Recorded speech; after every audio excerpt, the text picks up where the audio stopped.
பஹல்காம் தாக்குதலுக்கு பதிலடி கொடுக்கும் விதமாக இந்திய ராணுவம் தரப்பிலிருந்து ஆபரேஷன் சிந்தூர் என்ற பெயரில் பாகிஸ்தானில் இருக்கக்கூடிய அந்த பயங்கரவாத அமைப்புகள் 9 பயங்கரவாத அமைப்புகள் இரவோடு இரவாக அழிக்கப்பட்டிருக்கக்கூடிய அந்த செய்திகளை தொடர்ந்து நாம் பார்த்து வருகிறோம். இது தொடர்பாக இந்த வெற்றியின் அந்த கனியை ருசிக்கும் விதமாக பஹல்காமில் இருக்கக்கூடிய அந்த சுற்றுலா பயணிகள் தங்களது உற்சாகத்தையும் ஆரவாரத்தையும் வெளிப்படுத்திய காட்சிகளையும் நாம் தொடர்ந்து பார்த்தோம்.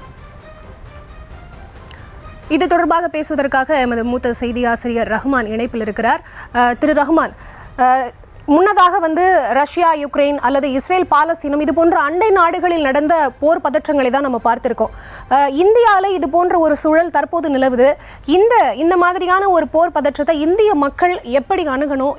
எந்த மாதிரி ஒரு மனநிலையில நம்ம தயாராக இருக்கணும்?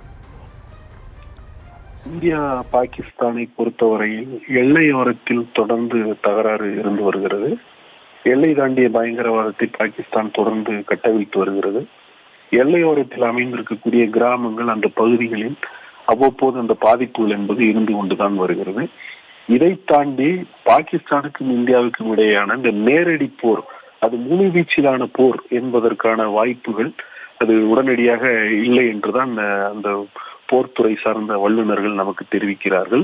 காரணம், இந்தியா நடத்தியிருக்கிறது என்பது பயங்கரவாத தாக்குதலுக்கான ஒரு பதிலடி நடவடிக்கை தான்.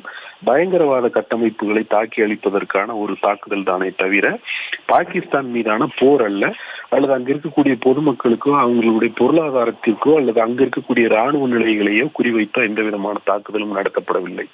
எனவே பாகிஸ்தானினுடைய எதிர்வினை என்பது இதற்கு ஏற்பத்தான் இருக்க முடியுமே ஒழிய அது ஒரு போர் என்ற சூழலுக்குள் செல்லக்கூடிய அளவிற்கு இருப்பதற்கான வாய்ப்புகள் துளி கூட இல்லை. எனவே இந்த போர் பதற்றம் என்பது நாட்டு மக்களுக்கு என்பது இப்போதைக்கு அது தேவையற்ற ஒன்றுதான். நம்மை பொறுத்தவரையில் பஹல்காம் தாக்குதல் நடத்திய பயங்கரவாதிகளுக்கு பதிலடி கொடுத்திருக்கிறார்கள் என்கிற அந்த ஒரு வெற்றி அல்லது அது ஒரு பாராட்டு அல்லது ஒரு வாழ்த்துக்குரிய ஒரு விஷயமாகத்தான் தற்போது அது பார்க்கப்படுகிறது. அப்படித்தான் அது பார்க்கப்பட வேண்டும்.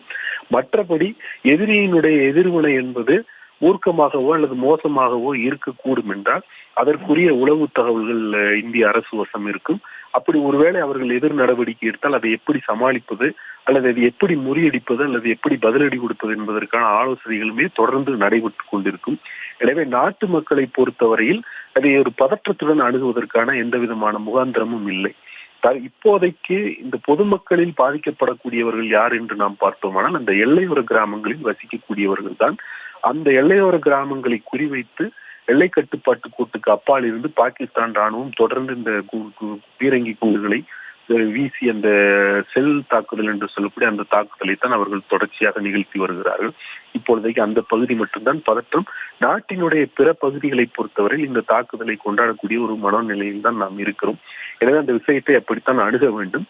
மூன்றாவதாக, இப்படி ஏதேனும் ஒரு நெருக்கடி நேரக்கூடுமே என்றால் அதை நாம் இஸ்ரேல், காசா அல்லது ரஷ்யா, உக்ரைன் என்ற போன்ற நிலைகளோடு ஒப்பிடுவதற்கும் ஏதுமில்லை.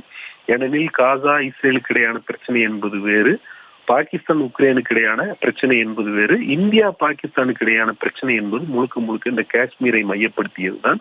இந்த காஷ்மீரில் அமைதி திரும்புவதையோ, அங்கு சுற்றுலா தொழில் பெருகுவதையோ, அல்லது அங்கு ஒரு அரசியல் ரீதியான ஒரு நிலைத்தன்மை ஏற்படுவதையோ, அல்லது அந்த மக்கள் செழிப்படைவதையோ அங்கு இருக்கக்கூடிய தீவிரவாதிகளோ அந்த பயங்கரவாத அமைப்புகளோ விரும்பவில்லை. தொடர்ச்சியாக அந்த பாகிஸ்தானினுடைய அமைதியை சீர்குலைத்து அதன் மூலம் இடையூறுகளை ஏற்படுவதுதான் அவர்களுடைய நோக்கமாக இருந்தது. அப்படிப்பட்ட ஒரு நோக்கத்தில் இருந்துதான் அவர்கள் பஹல்காம் தாக்குதலையும் நடத்தினார்கள். அதிலும் குறிப்பாக சுற்றுலா பயணிகளை குறிவைத்து அவர்கள் தாக்குதல் நடத்தியதனுடைய நோக்கம் மிகவும் வெளிப்படையானது.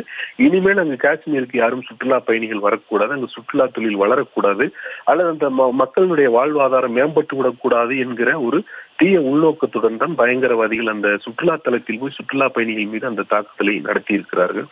எனவே அதற்கு மாறாக பாகிஸ்தானில் அமைதி திரும்புவதற்கும் மீண்டும் சுற்றுலா தொழில் கொளிப்பதற்கும் அங்க இருக்கக்கூடிய மக்களினுடைய வாழ்வாதாரம் மேம்படுவதற்குமான நடவடிக்கைகளை இந்திய அரசு மேற்கொள்ளும் என்று நாம் நம்புகிறோம். அப்படிப்பட்ட ஒரு சூழலில் இருந்தால் இந்த தாக்குதலையும் பார்க்க வேண்டும். ஏனெனில் எதிர்காலத்திலும் கூட அவர்கள் பாகிஸ்தான் மண்ணில் இருந்து இந்த காஷ்மீரின் அமைதியை சீர்குலைப்பதற்காக அவர்கள் தாக்குதலை நடத்தக்கூடும் என்றால் அப்படிப்பட்ட ஒரு உள்கட்டமைப்பு என்பது இருக்கக்கூடாது. அவர்களுக்கான அந்த பயிற்சி பெறுவதற்கான வசதிகள், ஆயுதங்கள், அவர்கள் தங்கி இருந்து பயிற்சி பெறுவதற்கான இந்த இடங்கள், அவர்களது தலைமையகங்கள் போன்றவை எல்லாம் அளிக்கப்பட வேண்டும் என்கிற நோக்கத்தோடு தான் இந்த துல்லிய தாக்குதல், உயர் துல்லிய தாக்குதல் என்பது நடத்தப்பட்டிருக்கிறது. எனவே இது ஒரு பயங்கரவாதத்திற்கான எதிரான ஒரு நடவடிக்கையாகத்தான் நாம் பார்க்கிறோம். மற்றபடி இந்திய அரசு இதை பல்வேறு நிலைகளில் அவர்கள் ஆலோசித்து வருகிறார்கள் என்பதை பார்க்கிறோம். ஒரு போர் ஒத்திகை என்று கூட நடத்தப்படுவது அதுவும் கூட எதிரிக்கு ஒரு எச்சரிக்கை தான். இந்தியா எப்படிப்பட்ட ஒரு சூழலையும் எதிர்கொள்வதற்கு தயாராக இருக்கிறது என்பதற்கான ஒரு எச்சரிக்கையாகத்தான் நாம் அதை பார்க்க வேண்டும். ஃபரிதா.